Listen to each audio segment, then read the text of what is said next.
And we are live. Today's reading is from a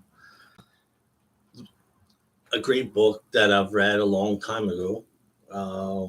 It's by author Stuart Wilde. Has a lot of great audios and books. If you haven't checked out any of them, I highly recommend it. Stuart Wilde, great guy, and very humorous and everything. And passed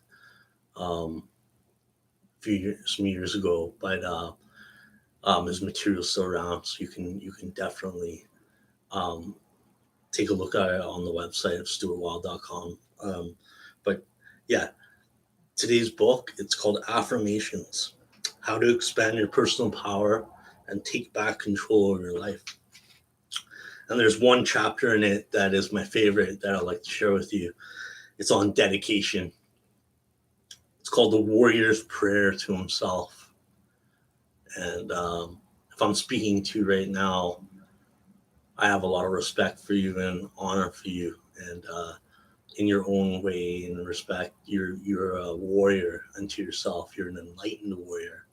It's not a fighting warrior against someone else. An enlightened warrior is one who has mastered oneself and that has self-mastery through on that path. An enlightened warrior has qualities such as commitment, integrity, honor, decisive action, and self-confidence. So I want to read you the chapter on dedication. It's powerful. The warrior's prayer to himself. It is rare that you meet a person who is truly dedicated. When you do, you'll find that that person is always very successful. Dedication is the warrior's prayer to him or herself. It is a mode of fierce concentration. One becomes so attached and devoted to the cause that eventually one's desires materialize. The world is full of obstacles. If you review the lives of the great men and women who have walked the earth plane, you'll find that it was dedication that made them special. They persevered despite the odds. They achieved their goals through thick and thin. They overcame social, physical, and financial difficulties and created success. Dedication is vital. You have to live your life like a warrior and breathe your ambitions. If you're half hearted, the universal law responds spastically. If you lack courage, the energy around you lacks courage. If you falter, the universal law falters with you. If, for example, you want to be an actress, you have to get in the program. You have to train, go to auditions, be a part of the industry. There's no point in living in a field in the middle of nowhere and saying that you're a person's a great actress. The only reason I'm not on Broadway is because I prefer my field. The universal law will give you anything you want, but it cannot deliver it like a package service. You have to be in the marketplace and you have to be ready to take advantage of the situation as it arises. Perseverance allows you to hold on while the universal law delivers. Many allow themselves to be bumped off course by setbacks. If you have to wash dishes for 5 years to become a great actress or actor, then be prepared to wash dishes for 6 just in case. That is dedication. When I was a teenager, I had a friend who played field hockey. He was not very fast or very agile, yet somehow he played a right wing, a position that calls for great speed and hurtling up and down the outside edge of the field. What was special about this guy was that even though he was not really built for the task, he had great tenacity. Whenever he tackled the opposition for the ball, he never quit. He would harry opponents, mercilessness, and even when he got beat for speed, he would double back and hurry the next guy. This little winger had a dedication that almost perverse. He was also incredibly crafty. When he had the ball, he had a way of running that put others off balance. The ball stayed stuck in a stick like epoxy. He played with moves that no one had ever seen before. This winger would run and often beat others faster than himself because he never gave in. He was the leading goal scorer and an inspiration to his team. He was selected for training camp by the English national team and eventually became one of the best wingers in the land. He did it by transcending his lack of speed through dedication, tenacity, and craftiness. How crafty are you? Ask yourself this question. Can you go past limitations?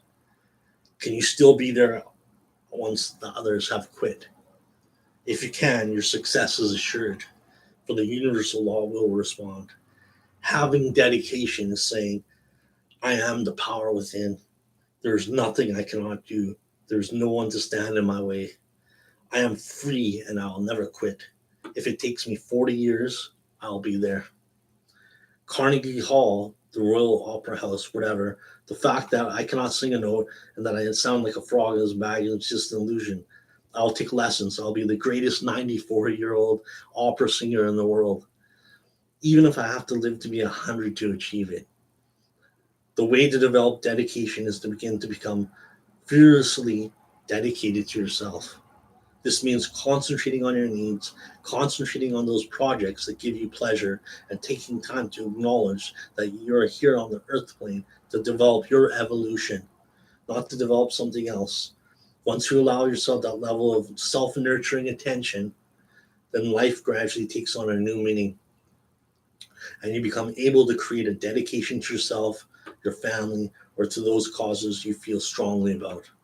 Once you have dedication, you have in your pocket a great tool. Its very consistency will make you stand out in the crowd.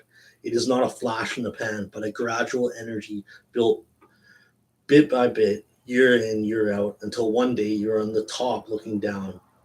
Recently, I watched a singer being interviewed on TV. The singer had 3 smash hits in less than a year, and he was asked how he felt about the acclaim he had received. Jokingly, he replied, I'm going to write a book called How to Be an Overnight Success in 17 Years, for it had taken that long for him to compose his first big hit. Many quit just before they hit the jackpot. Then they complain that the universal law does not provide for them, which is a bunch of rubbish. If you don't have what you want, it means that you're still on the journey. You might be close to the goal, yet being close to the best restaurant in town is not dinner. You have to press on to the final glorious conclusion. 8 years ago, I was with a group of about 40 guys who took a bet that we could dig a hole the size of a large house in 2 days using no mechanical equipment. The hole was to be 40 feet deep and about 60 feet wide. That is a lot of earth to push. With picks and shovels, we began to dig. Wheelbarrow after wheelbarrow was hauled to the surface from the bottom of the hole. After about 10 hours, night fell, so we rigged up some makeshift lights and continued to dig through the night. Around 4 in the morning, it began to rain. The hole became a muddy pit. The effort in getting just one wheelbarrow to the top of the hole was excruciating. Our bones were frozen and our progress was slowed to a crawl. It seemed like we were beaten. We could have quit and people would have still praised us for trying hard, but we would have lost and we knew it. Then one of the men found some rope and we divided into 2-man teams. One had the rope around his waist in a Mulan fashion, the other pushed the barrel. Using this method, we could haul the barrel to the mud to the top. We worked through the dawn, and even though the milky sun of the new day warmed our spirits somewhat, the task still seemed impossible. Pressing on, we worked without sleep. We transcended pain and fatigue and found a second wind from deep within. At the end of the day, the rain stopped and we dug through the wet earth to the more manageable dry earth below. We continued to use the mule system since we found it faster to have one digger and one hauler, each encouraging the other. The coordination was symbiotic. 40 men coming out and going, swinging picks in a confined space, each actually aware of each other, each supporting the other, all driven by dedication to complete the job. After 44 hours of nonstop digging, we found ourselves short of the target, so we began to run. We hauled the barrels at a trot. We ran from one side of the hole to the next. We took no breaks. We dug faster and faster. And as we sped up, the excitement energized us to push through our pain thresholds and to dig faster still. The hole was finished to the exact dimensions after 47 hours and 43 minutes. We finished the impossible with 17 minutes to spare. No one got paid. It was done for honor. A month later, a mechanical digger filled the hole back in again. Dedication, the stuff of life. Put your hand on your heart and declare this affirmation prayer for the warrior that you are. I dedicate my life to the power within me. Through dedication, I am told naturally to the highest potential of my being.